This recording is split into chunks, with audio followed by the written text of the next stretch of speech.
don't look. So these are going to be ways to get the teacher to like you. These are, and I don't mean like exactly, but for the teacher to see you as a person. I think sometimes they think that you're, well, you know, you're just not doing well, and you know, you don't care. They think you don't care, you know, and so they write you off. Yeah, I had dyslexic. Was that your child? Yeah, can you picture a 6-year-old feeling that desperation? That's an answer. You know, there's something we can do that's dyslexic. You know? Yeah, yeah, because if I'm not dyslexic, maybe I'm just not smart. I mean, that's the alternative, I guess. And so how sad is that for a 6-year-old? That's heartbreaking. Yeah, a 6-year-old shouldn't even have that thought, but they do all over the place, all over the place. I mean, a scientist who's a real famous scientist in his field, who has his PhD and brilliant, and think how smart he was growing up, you know, but when he got to kindergarten, he suddenly wasn't smart anymore. Everybody else got the answers but him, and he figured out that it was just a guessing game and that everybody else guessed better than he did. And how sad. I mean, but that was how he dealt with it. He just thought, well, everybody guesses better, and I don't know why I don't guess as well. But he's got his PhD now. Or like this other PhD speech pathologist I heard speak one time, she's from England, and she said, I didn't learn to tell time until I was 12. She said, that's very late for a PhD, you know. And I thought that was good. So they want you to, okay, if your child were to agree to, okay, look directly at the teacher when they talk, greet the teacher by name when speaking to them at least every other day, to say, hi, Miss Wilder. You know, just to say that teacher's name. Don't you think a lot of our kids don't do that? Okay, if they just did that. And then in every class to speak at least once, to ask a question, make a comment, or ask to have something repeated, just make sure you say something. You know, because our kids, aren't they just trying to melt into the background a lot? Yeah. And arrive on time, or even be a minute or two early. Avoid watching the clock or glancing at your wristwatch, and don't jump out of your desk before the bell rings, because it makes the teacher feel like you don't care. But that child is dying to get out of there. And then leave only after the bell is finished ringing, pack up only if the teacher has finished speaking, and never slam your book shut, you know, which I'm sure they do, or slam it on the desk and slam the seat up. You know, those things don't endear you to the teacher, right? I guess Angel, like, that doesn't endear people to you, right, as a teacher. Okay, so say thank you at least once a week as you leave.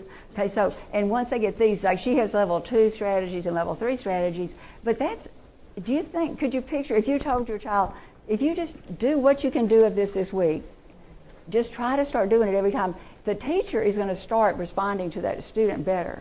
And it's a good cycle, right? It's a good cycle that's going to, the teacher is going to treat them better, and it's just going to be like a better deal. Okay, this, I know this is all too little, but G. Emerson Dickman, he is just wonderful. He has been president of the International Dyslexia Association. He's a successful lawyer, and he is dyslexic. And so he wrote these, and I just think it's sort of like what we just read, but I don't know, if we can get our kids to believe us on some of this, to read, like first and foremost, reading the teacher is often more important than reading the book.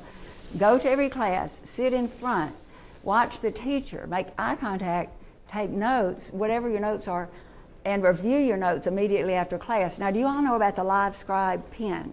And if you don't, write down and go to Google it, Live Scribe. Live? L-I-V-E, Live Scribe, like S-C-R-I-B-E, Okay. pen. And you can buy this even at Target or at any of these office supplies. And it's more than $100, I think. But it's amazing if you don't. I want to get one. I asked for one for Christmas, and my husband said, I didn't think you really wanted that. I said, I really did. And he said, well, you never know what you're going to want. So I didn't get it. But it was on sale for $99. That's how much it was. But it may be, you know, you can get more memory. But you take this pen, and you would write your notes of anything. And it could be, you could be writing notes from anything. It could be a grocery list. It could be anything. But whatever is being said, the pen is recording it while you write it. So you go back a year later, and if you touch that word, it will play what was being said. Wow. Isn't that cool? Uh-huh. I've never heard of that. Yes, it does have to be on their special paper. And isn't that amazing? That you can, so you could go back and listen to the lecture. If you just wanted to hear that little piece again, this is great for high school students, college students, anybody. Allow them to use that in high school? I guess I have students that have used it. Well, of course, on one I'm thinking about in particular is homeschooling. One I'm thinking of, no, he's at UAB now. He's using it, and they come here. If you know, That is amazing. isn't it amazing? I mean that, and they have a free download of it now. But I don't know if it's going to be free for a long time or if that download lasts a long time, because it did cost about $60 to $80. The guy that developed it is dyslexic, and no, I'm thinking about Intel. That's another good thing. Intel Reader, Intell Reader. There may just be one L, right? Yeah. Intel Reader is really good too. He's dyslexic.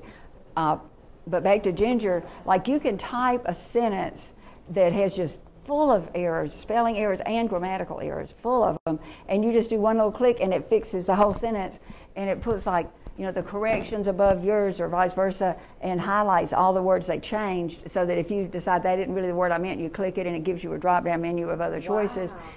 And it's awesome. So Ginger software, Intel Reader, that is something you can just take a picture. It's $600 or $800. It's on sale for $6 something instead of $8 something, but it looks about this big, and good. I have this from Saturday. It doesn't have a stand on it.